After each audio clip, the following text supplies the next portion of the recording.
Bismillahirrahmanirrahim. Assalamualaikum warahmatullahi wabarakatuh.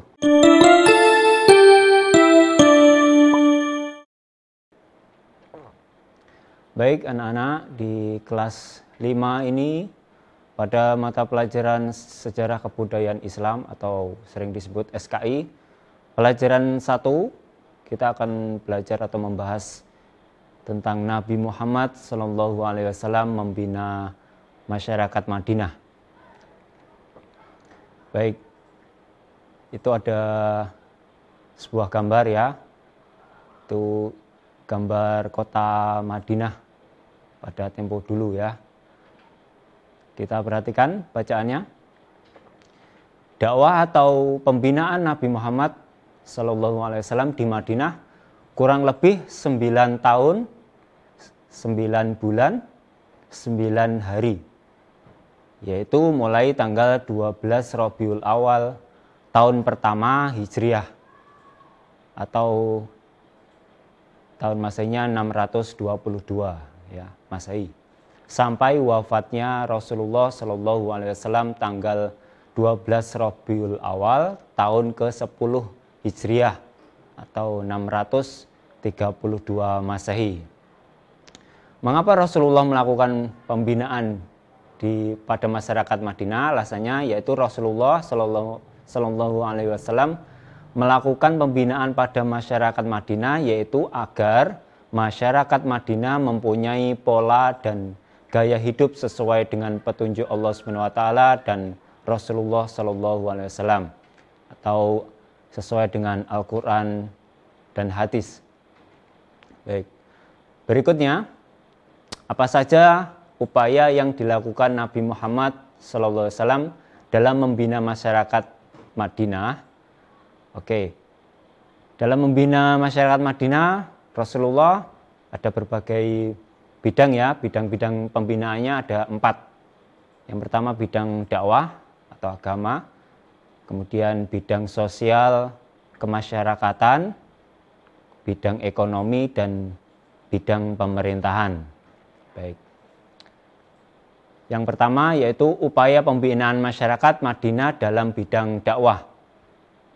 Dalam bidang dakwah, yang pertama Nabi Muhammad ya SAW membangun Masjid Quba. Ya, yaitu sahabat Ammar bin Yasir yang mengusulkan untuk membangun tempat berteduh dan membangun masjid yang tadinya hanya hamparan kebun kurma. Rasulullah SAW yang mendesain dan menentukan model Masjid Quba. Luas bangunan masjid tersebut 1.200 meter persegi di sebuah kebun kurma yang luasnya 5.000 meter persegi. Masjid bertiang pohon kurma, jadi tiangnya masjid itu pohon kurma, serta beratap datar dari pelepah dan daun kurma bercampur dengan tanah liat. Oke. Berikutnya upaya bidang dakwah. Yang kedua membangun Masjid Nabawi. Pembangunan Masjid Nabawi pada bulan Rabiul Awal tahun kedua Hijriah. Awal pembangunan luas bangunan Masjid Nabawi yaitu sekitar 50 meter kali 50 meter dengan tinggi atap sekitar 3,5 meter. Rasulullah SAW membangun bersama sahabat, ya, bersama para sahabat dan kaum muslimin. Tembok sisi masjid dibuat dari tanah dan batu bata. Tiangnya dibuat dari batang kurma dan atapnya dari daun kurma juga. Ya. Masjid Nabawi yaitu tempat Rasulullah SAW melakukan pembinaan dasar-dasar agama serta persatuan umat Islam. Oke, pembinaan bidang dakwah yang ketiga mengembangkan sikap toleransi beragama, yaitu Rasulullah SAW menciptakan suasana yang nyaman dan tentram di kota Madinah. Dibuatlah perjanjian dengan kaum Yahudi, perjanjian ditetapkan dan diakui kemerdekaan tiap-tiap golongan untuk memeluk dan menjalankan agamanya masing-masing. Ya. Berikutnya, upaya pembinaan masyarakat Madinah dalam bidang sosial kemasyarakatan. Yang pertama upayanya mendamaikan suku Aus dan suku Khazraj. Ya, kedua suku ini merupakan suku terbesar di kota Madinah ya. Suku Aus dan suku Khazraj merupakan suku besar di Madinah yang sedang berseteru atau bermusuhan cukup lama. Suku tersebut menerima upaya perdamaian yang dilakukan Rasulullah SAW.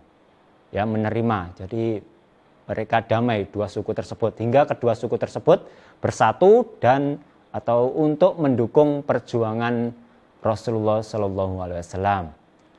Kemudian upaya pembinaan sosial kemasyarakatan yang kedua mempersaudarakan kaum Ansor dan kaum Muhajirin. Yaitu upaya Rasulullah SAW memperkokoh persatuan umat Islam di Madinah dengan mempersaudarakan kaum Ansor dan kaum Muhajirin. Adanya persaudaraan, tidak ada perbedaan nasab, warna kulit, asal daerah ataupun kebangsaannya. Maka seperti saudara kandung. Ya, contohnya sahabat yang dipersaudarakan Rasulullah SAW, salah satunya Abu Bakar As-Siddiq, yaitu dari kaum Muhajirin, dengan Kharijah bin Zaid bin Abu Zuhair, ya, dan sebagainya, masih banyak lagi yang dipersaudarakan oleh Rasulullah SAW. Berikutnya, upaya pembinaan masyarakat Madinah di bidang kemasyarakatan yang ketiga membentuk Undang-Undang Madinah atau sering disebut Piagam Madinah. Ya, Piagam Madinah. Apa itu? Rasulullah SAW bersama seluruh masyarakat Madinah menyusun undang-undang atau peraturan sebagai pedoman bermasyarakat oleh kaum muslimin dan Yahudi. Maka sistem kemasyarakatan yang ada di Madinah dapat berjalan baik dan tertib. Baik, berikutnya upaya pembinaan masyarakat Madinah dalam bidang ekonomi. Di bidang ekonomi Rasulullah menggalakkan perdagangan, ya, jadi perdagangan digalakkan atau dibudidayakan, ya, menggalakkan. Jadi banyak yang perdagangan dan mengatur beberapa sumber ekonomi, yaitu untuk memberi jaminan kemakmuran masyarakat Madinah. Rasulullah SAW mengatur sumber ekonomi antara lain berupa yang pertama contohnya jizyah. Apa itu jizyah? Yaitu pajak dari masyarakat non-muslim. Kemudian yang kedua khajraj atau hajraj, ya. Apa itu? Pajak atas kepemilikan tanah. Kemudian yang ketiga ghanimah, yaitu hasil rampasan perang. Yang keempat zakat, yaitu kewajiban setiap muslim atas hartanya, yaitu hartanya berupa binatang ternak, hasil pertanian, emas, perak, dan harta perdagangan. Berikutnya upaya pembinaan masyarakat Madinah dalam bidang pemerintahan. Ya, Rasulullah SAW mengangkat para pejabat yang membantu Rasulullah SAW dalam menjalankan tugas pemerintahan. Contohnya yang pertama yaitu muawin atau wazir, itu sebutan wakil Rasulullah SAW, yaitu Abu Bakar As-Siddiq dan Umar bin Khattab. Kemudian yang kedua wali dan amil atau penguasa wilayah tertentu, yaitu Badan bin Sasan, yaitu itu wali di Yaman, dan Abu Nujanah itu amil di Madinah, dan lain-lain, ya. Kemudian tiga qadli atau hakim atau pemutus perkara masyarakat, ya, yaitu Ali bin Abi Thalib di Yaman dan Abdullah bin Naufal di Madinah. Oke, yang keempat pejabat administrasi atau mengurus administrasi negara dan kebutuhan masyarakat, yaitu Ali bin Abi Thalib.